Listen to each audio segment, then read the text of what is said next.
Hi, I'm Pattu from freefincal. Today let's answer a question asked by a reader, and also it has been asked by some viewers in the past. Can I use a large and mid cap fund instead of an index fund? Now, we have shown before several times in the past that large cap funds, actively managed large cap funds, cannot consistently outperform the Nifty 50. So at least for new investors, it makes no sense to invest in actively managed large cap funds.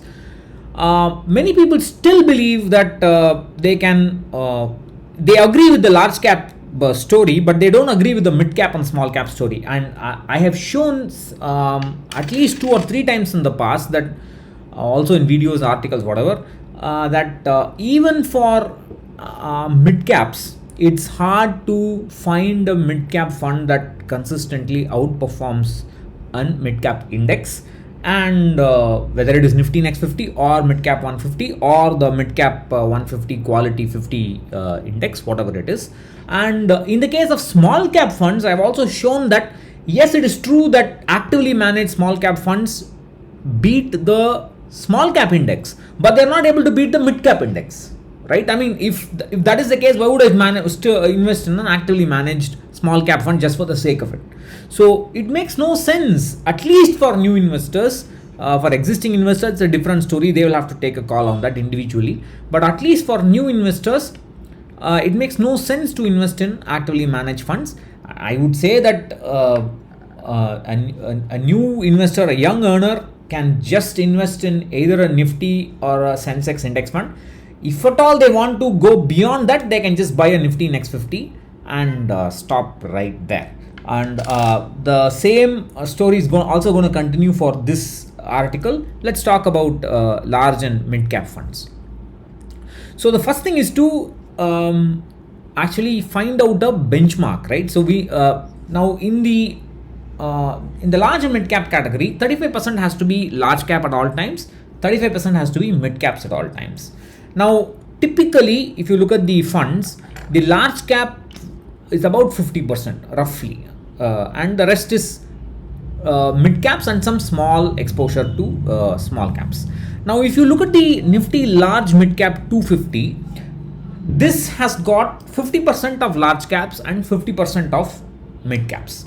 But if you take a Nifty 200, it's a purely free float market cap weighted fund, so it's not very different weighted index, so it's not too different from the Nifty 100 or the Nifty 50. We have shown that several times before. If you look at the S&P BSE 250 large mid cap index, that has got 250 stocks, but again it's weighted only by market cap. So its performance also will be similar to that of the Nifty 200. So then there is another index called the S&P BSE 250 large mid cap 65-35 index. That is 65% of large cap, 35% of mid cap. This is also an appropriate index for evaluating the large and mid cap funds. So what we will do is we will take 22 actively managed large and mid cap funds, and we will compare them with all the 3 indices: Nifty 200, S&P BSE 250 large mid cap 65-35 and Nifty large mid cap 250. So we shall use our standard rolling return outperformance consistency. So we will look at every possible 3 years, 4 years and 5 year return periods. And suppose there are like 876 returns, 3 year returns, let's say, and out of those 876 returns, the fund has bet the benchmark 675 times. Then the rolling return outperformance consistency for 3 years is defined as 675 divided by 876, which is 77%.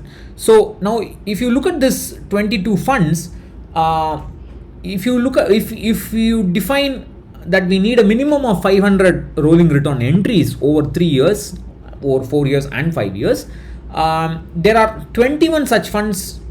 There are 22 such funds over 3 years, 21 such funds over 4 years, and 20 such funds over 5 years. So that's our analysis universe. Now, if you take the case of Nifty large mid cap, Over 3 years, only 7 out of 22 funds have a rolling return outperformance consistency score of greater than 70%. Over 4 years, only 8 out of 21 funds qualify similarly. Over 5 years, only 9 out of 20 funds qualify similarly. Again, with the same benchmark with respect to Nifty 200 total returns index, for 3 years it is only 10 out of 22. Over 4 years, it's only 8 out of 21. Over 5 years, it's only 11 out of 20.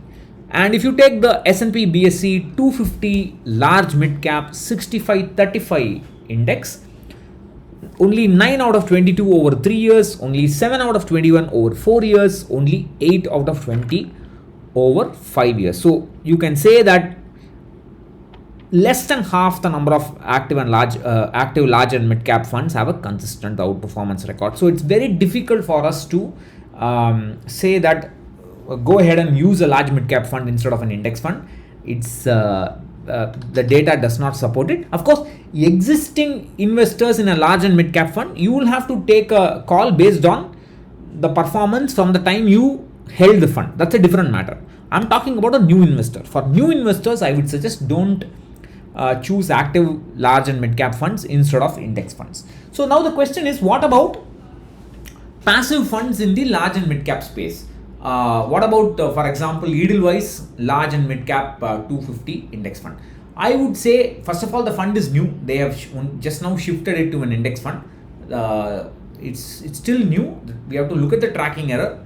But 250 stocks, managing that is kind of difficult. The impact costs beyond the top few stocks of Nifty will be high. So the tracking errors will be high. So I would at least for now not recommend passive options also in the large and mid cap space. Bye bye.